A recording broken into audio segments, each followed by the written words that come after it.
Saya Disalva Gading Najala Luna, NIM 20 2020 006. Dan ini teman-teman saya. Hai. Oke, perkenalkan nama saya Saratna Juwita dengan NIM 20 2020 021. Hai, nama saya Novita Purnamasari dengan NIM 20 2020 037. Silahkan nikmati presentasi kami. Berikut soal yang kelompok kami buat dengan ketentuan 3 persamaan dan 4 variabel. Suatu perusahaan memproduksi 4 jenis produk yaitu meja, kursi, lemari, dan rak. Produk tersebut memiliki 3 proses pengerjaan yaitu proses pemotongan, proses perakitan, dan proses finishing. Untuk membuat satu unit meja membutuhkan waktu 2 jam proses pemotongan, 2 jam proses perakitan, dan 1 jam proses finishing. Untuk membuat satu unit kursi membutuhkan waktu 2 jam proses pemotongan, 2 jam proses perakitan, dan 1 jam proses finishing.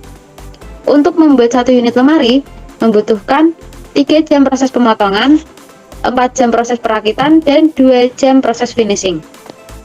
Untuk membuat satu unit rak membutuhkan waktu 2 jam proses pemotongan, 2 jam proses perakitan, dan 1 jam proses finishing. Perusahaan tersebut memiliki ketentuan jam kerja maksimal setiap hari dengan 160 jam proses pemotongan, 220 jam proses perakitan, dan 100 jam proses finishing.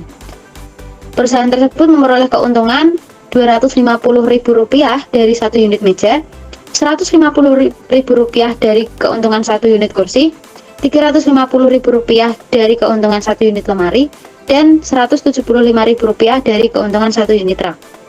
Berapakah keuntungan maksimal yang dapat diperoleh dari penjualan meja, lemari, dan rak? Oke guys, karena tadi sudah dibacakan soalnya, untuk mempermudah kita akan membuatnya dalam bentuk tabel. Nah, di sini kami telah menyajikannya dalam bentuk tabel. Dengan judul di sini ada jam kerja untuk tiap unit dan terdapat 3 prosesnya. Nah, untuk satu unit meja diperlukan 2 jam proses pemotongan, 2 jam proses perakitan, dan 1 jam proses finishing. Untuk kursi diperlukan 2 jam proses pemotongan, 2 jam proses perakitan, dan 1 proses finishing. Untuk lemari diperlukan waktu 3 jam proses pemotongan, 4 jam proses perakitan, dan 2 jam proses finishing. Untuk satu unit rak diperlukan 2 jam proses pemotongan, 2 jam proses perakitan, dan 1 jam proses finishing. Jumlah jam kerja maksimal dari tiap proses ada 160 jam dari proses pemotongan, terus 220 jam dari proses perakitan, dan 100 jam dari proses finishing. Nah, keuntungan untuk setiap unit, untuk satu unit meja memiliki keuntungan Rp250.000, untuk satu unit kursi memiliki keuntungan Rp150.000, untuk satu unit lemari memiliki keuntungan Rp350.000, dan satu unit rak memiliki keuntungan Rp175.000. Nah, di sini kita memiliki tujuan akhir yaitu berapa banyak keuntungan maksimal yang dapat diperoleh dari penjualan meja, lemari, dan rak. Maka pertama kita akan memisalkannya. Yang pertama, kami memisahkan W sebagai banyaknya jam kerja membuat meja, X banyaknya jam kerja membuat kursi, Y banyaknya jam kerja membuat lemari, dan Z banyaknya jam kerja membuat rak. Nah, untuk kendala awal yang kita miliki yaitu 2W ditambah 2X ditambah 3Y ditambah 2Z kurang dari sama dengan 160. Yang kedua, 2W ditambah 2X ditambah 4Y ditambah 2Z kurang dari sama dengan 220. Yang ketiga, 1W ditambah 1X ditambah 2Y ditambah 1Z kurang dari sama dengan 100. Nah, dengan fungsi tujuan yang kita miliki yaitu Z maksimal sama dengan 250.000W ditambah 150.000X ditambah 350.000Y ditambah 175.000Z. Oke, di sini kita sudah memiliki kendala awalnya. Nah, karena bentuknya hampir keseluruhan pertidaksamaannya itu kurang dari sama dengan, maka kita akan menambahkan variabel select. Nah, di sini kita akan membentuknya menjadi bentuk standar simplex yaitu 2W ditambah 2X ditambah 3Y ditambah 2Z ditambah S1 sama dengan 160. Yang kedua ada 2W ditambah 2X ditambah 4Y ditambah 2Z ditambah S2 sama dengan 220. Dan ada 1W ditambah 1X ditambah 2Y ditambah 1Z ditambah S3 sama dengan 100. Dimana W, X, Y, Z, S1, S2, S3 lebih dari sama dengan 0. Oke, selanjutnya kita masuk ke tabel untuk menentukan uh, yang kita cari tadi di pertanyaannya menggunakan metode simple. Yang pertama kita untuk iterasinya awalnya cukup mudah teman-teman, karena kita tinggal mensubstitusi untuk nilai y, x, y, z sesuai dengan bentuk standar simplexnya. Kemudian untuk mencari ya itu adalah dengan z max-nya yaitu 250.000, kemudian x-nya 150.000 dan y-nya 150.000 dan z-nya 125.000. Nah untuk RHS ini kita tinggal substitusi dari bagian sama dengan ini ya teman-teman, di 160, 220 dan juga 100. Nah selanjutnya kita mencari ZC. Nah untuk mencari ZC ini kita cukup mudah teman-teman, kita pakai rumus saja yaitu sama dengan sum produk dari Y kita tidak ke bawah sampai S3, kemudian dari koma ke CP kita tidak ke itu ya ini teman-teman. Ini juga yang ini untuk S3 untuk ZC dari Y, X, Y, Z kemudian sama S3 itu caranya adalah sama. Nah selanjutnya kita mencari ZC dibanding dengan ZC, yaitu caranya dengan mengurangkan hasil dari ZC ini mengurangkan dengan ZC. Nah untuk S1, S2, dan S3 nya ini kita berikan dengan nilai 0 karena tidak diketahui nilai ini gitu ya teman-teman. Kemudian kita mencari kolom pivotnya terlebih dahulu.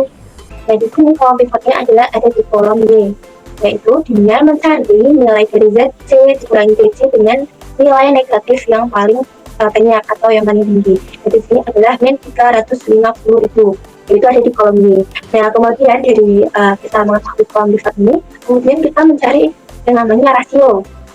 Nah untuk mencari rasio ini caranya mudah teman-teman, yaitu dengan RHS. Kalau RHS ini dibagikan dengan kolom pivotnya. Nah misalnya kolom pivotnya di kolom Y itu. Nah kemudian kita lanjut ke iterasi 1. Kenapa kita lanjut ke iterasi 1? Karena di sini nilai ZC dikurangi dengan ZC nya ini adalah masih negatif gitu ya teman-teman. Nah kemudian di iterasi 1 karena kita tadi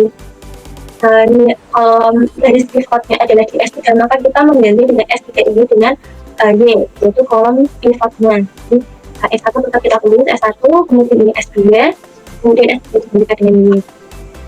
Nah untuk mencari dari nilai Y, X, Y, Z ini kita menggunakan rumus, yaitu yang di sini kita mensatukan dari kolom dan juga garis pivot pertemuan ini. Kita sebutkan nilainya adalah 1. Nilai adalah dengan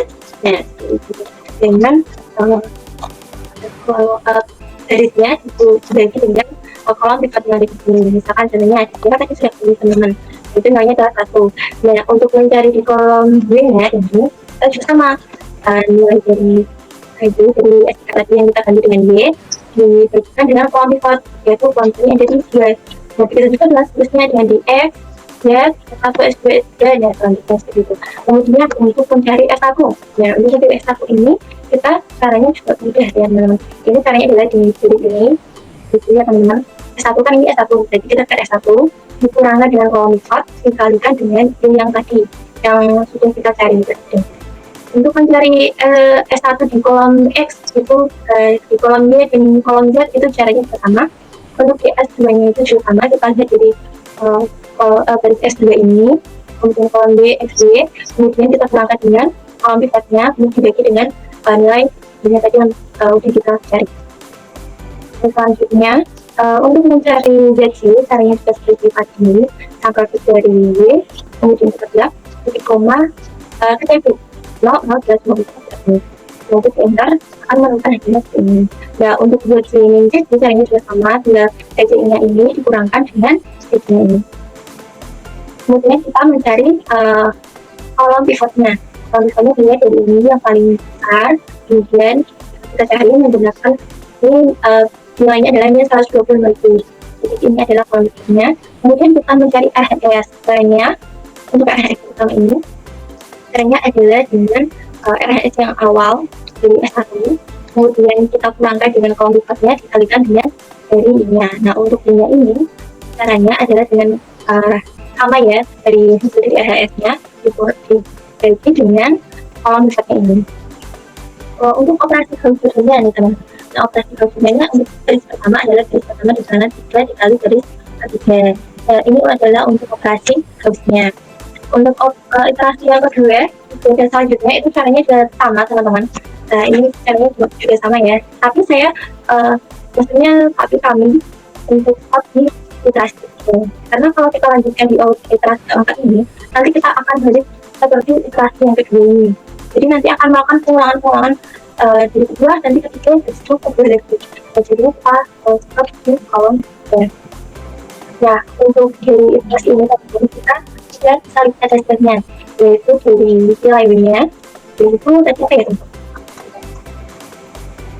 Tadi misalkan W-nya itu adalah Z, jadi nilai itu tadi adalah 20, kemudian Z-nya ini adalah nilai 20, kemudian Y-nya adalah 40. Contoh untuk pengulangan Y-nya adalah nilainya 40 dan juga ini Y-nya adalah 40. Nah, dari sini teman-teman, kita kan tadi memiliki Z-max. Z-maxnya itu adalah 250.000 B ditambah 150.000 X ditambah 350.000 Y ditambah 175.000 Z. Kita tinggal mensubstitusi untuk nilai Y, X, dan Z. Nah, di sini teman-teman, untuk nilai X-nya kami menuliskannya 0 karena di sini untuk iterasinya ini tidak perlu untuk nilai X-nya. Jadi dari 4 variabel itu yang tidak perlu hanya satu. Nanti kalau misalkan kita mencari, misalkan ya di sini kita menyatakan kolom pivonya adalah untuk nilai X, misalkan seperti itu, nanti bisa jadi kemungkinan untuk nilai Z-nya itu tidak akan ketemu. Nah di sini untuk tadi yang ketemu ya teman-teman, Z-max-nya adalah 22.500.000. Ya, jadi bisa kita simpulkan untuk keuntungan maksimal yang dapat diperoleh dari penjualan meja kemarin dan juga ini raknya teman-teman, yang 20 ini adalah rak, itu adalah 22.500.000. Sekian presentasi dari kelompok kami. Kami mengucapkan thank you. Kamsahamnida. Arigatou gozaimasu. Apabila videonya kurang jelas, bisa slipkan saja.